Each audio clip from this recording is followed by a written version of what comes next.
Recebemos em nosso estúdio a promotora de justiça Juliana Couto, que coordena o Centro de Apoio Operacional às Promotorias da Criança e do Adolescente. Ela vai falar sobre o projeto de fortalecimento dos fundos dos direitos da criança e do adolescente. Promotora, seja muito bem-vinda ao nosso estúdio. Obrigada pela oportunidade, pelo espaço. Promotora, para começar a nossa entrevista, eu gostaria que a senhora explicasse o que são esses fundos de direitos da criança e do adolescente. Esses fundos são fundos especiais vinculados às instâncias federal, estadual e municipal, que permitem a capitalização de recursos para o desenvolvimento de políticas de atendimento à criança e adolescente. Certo. Como um município pode criar o seu fundo da criança e do adolescente e quem é que gerencia esses fundos? O município ele deve instituir uma lei criando fundo. Né? Esses fundos são vinculados aos respectivos conselhos de direitos da criança e adolescente. Após instituir o fundo por intermédio de lei, o executivo deve regulamentá-lo e aí deve-se buscar a criação de uma conta bancária específica para a circulação desses recursos nos fundos. Deve haver também uma inscrição desses fundos no CNPJ e também no CONANDA. Certo. Promotora, qual foi a principal motivação do Ministério Público para criar esse projeto de fortalecimento desses direitos? Tendo em vista a escassez de recursos, né, visivelmente em todo o Brasil, né, a existência desses fundos permitindo uma canalização de verbas, especialmente ao desenvolvimento de políticas de atendimento à criança e adolescente, fez com que o CAOP, a partir também das idas ao interior, e a fim de implementar o programa de acolhimento e família acolhedora, percebendo justamente a motivação por parte dos gestores no sentido de deixar de implementar a política de atendimento à criança e adolescente por falta de recursos públicos, né? E a existência desses fundos especiais que permitem essa canalização de verbas, né? E o fato de que, através de um diagnóstico, a partir da Receita Federal, se percebeu que dos 223 municípios paraibanos, apenas 25 possuem fundos aptos, né?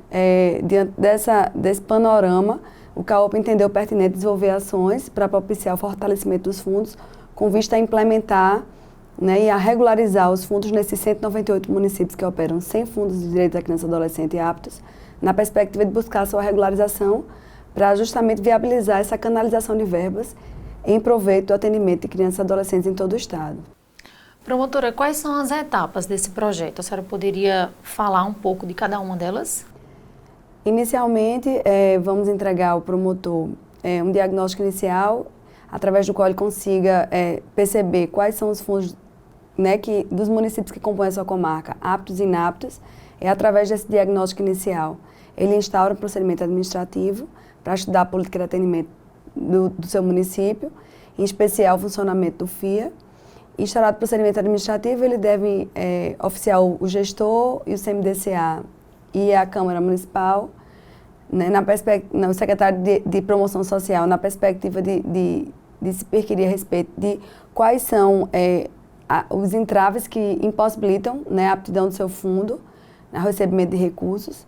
E aí, a partir desse panorama que vai ser informado pelo gestor, pelo CMDCA e pelo secretário de Promoção Social, a respeito do que inviabiliza o funcionamento do FIA naquele município, ele expedirá uma recomendação, né, se for o caso, a fim de que o gestor se sensibilize ao tema e regularize o fundo do seu município. E, a partir dessa recomendação, deve-se agendar uma audiência, a partir do qual se discutirá a respeito da necessidade de implementar o FIA e da necessidade também de regularizá-lo até 31 de outubro, que é o prazo que o CONANDA estabelece para que os FIAs de 2020 se regularizem. E a partir de uma relação que o CONANDA entregará à Receita Federal em 31 de outubro de 2020, os colegas terão aí como definir se realmente seu fundo do seu município se regularizou, e a par dessa informação ele pode ou arquivar o procedimento se o FIA estiver regularizado, ou então celebrar um termo de ajustamento de conduta com o gestor, um termo de compromisso, no qual ele se comprometa a se regularizar para se tornar apto ao recebimento de recursos no próximo ano, de 2021. Promotora, qual a importância para a sociedade de ter esses fundos funcionando efetivamente? Porque são formas de custeio desses fundos tanto repasses fundo a fundo, como repasses municipais, como multas judiciais e as destinações dos impostos de rendas de pessoas físicas e jurídicas, né, no momento do pagamento do imposto de renda. Então, a sociedade ela pode contribuir, né, para o incremento de recursos nesses fundos e a partir do momento em que se canaliza verbas para o atendimento de políticas da criança e adolescente, ao invés da população destinar 100% do seu imposto de renda para a União Federal, né, através do momento que você define, investe recursos à União Federal, você não sabe aonde é que esse recurso vai ser canalizado, a população tem como reter uma parte desse valor que seria revertido em favor da União Federal para as políticas de atendimento à criança e adolescente do seu estado, do seu município. Então é importante porque a população ela consegue, através da operacionalização desses fundos, né, ter a garantia de que aqueles valores serão utilizados para o incremento de políticas de atendimento à criança e adolescente no seu município, no seu estado. Então, esses fundos funcionando viabilizam a implementação de uma sorte de políticas públicas, né? Não obstante o Estado, o município, ele tem a obrigação de destinar verbas orçamentárias em favor de políticas de atendimento à criança e adolescente, de acordo com o artigo 4º do Estatuto da Criança e Adolescente, mas a existência desses fundos potencializa a estrutura de atendimento que já existe, né? Atendimento esse em favor de políticas da criança e adolescente. Então, a existência desses fundos potencializa a implementação dessas políticas de atendimento. Então, a população ganha, a sociedade ganha, notadamente as crianças e adolescentes, com a possibilidade de efetivação de políticas através da canalização de verbas, especialmente para esse fim. Certo. Promotora, para finalizar a nossa entrevista, eu gostaria que a senhora explicasse como o cidadão ele pode contribuir nessa canalização desses recursos para o fundo.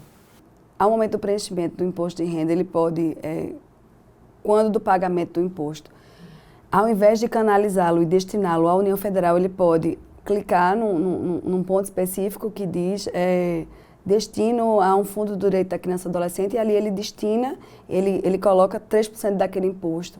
Ele escolhe o fundo para onde ele quer destinar, e o município ou o estado para onde ele vai destinar aquele recurso, então ele pode fazer isso. Ou então ele pode ir no seu CMDCA de sua cidade e ele pode pagar até 6% do seu imposto de renda. Ao CMDCA ele pode parcelar mensalmente um determinado valor, e ali ele com aqueles recibos ele abate do imposto de renda que ele deveria à União Federal, ele informa que, por exemplo, desembolsou ao CMDCA o valor de R$1.000, e aí ele consegue abater aqueles R$1.000 do imposto que ele teria a dever à União Federal. Então ele pode ou arcar com esse valor já em prol do CMDCA através de recibos que serão emitidos mês a mês pelo CMDCA do seu município, ou então ele pode, no ato da sua declaração de imposto de renda, destinar 3% do imposto devido a um fundo da sua escolha. Promotora, muito obrigada pela sua participação. Obrigada pela oportunidade. O MPTV termina aqui. Outras informações sobre a atuação do Ministério Público da Paraíba você encontra no site www.mppb.mp.br. Você também pode acompanhar o trabalho do MP no Facebook, Twitter e Instagram pelo @MPPBOficial. Até o próximo programa.